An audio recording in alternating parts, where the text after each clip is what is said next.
Hi everyone, this is Irma with my note cards, and today I have an update to the previous video. Now the previous video link I will put down below so that if you didn't see it, you can go ahead and see that, and then this way you can know what I'm talking about. But in a nutshell, the previous video I demonstrated and showed you how I stored my acrylic paints so that they would not dry out.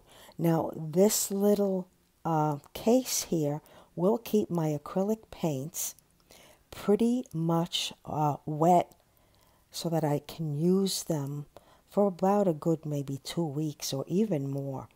Anyway, so what I had left was an idea that taking these little paper towels that were inside here, in which each acrylic paint, each acrylic color rested on, once they were dried, okay, and I opened them up, they created these little squares. Now, I didn't want to throw them out because some of them were really very pretty and very colorful.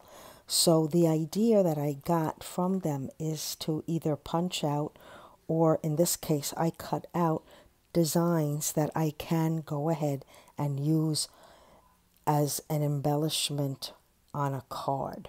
So that's part of the update.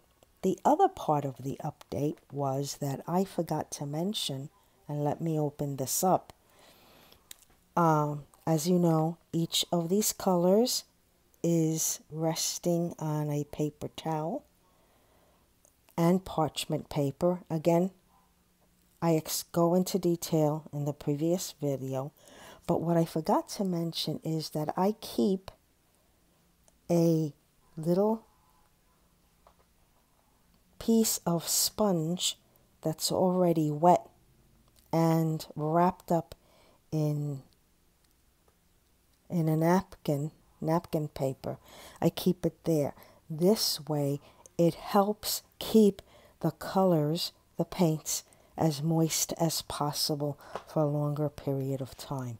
So that's it.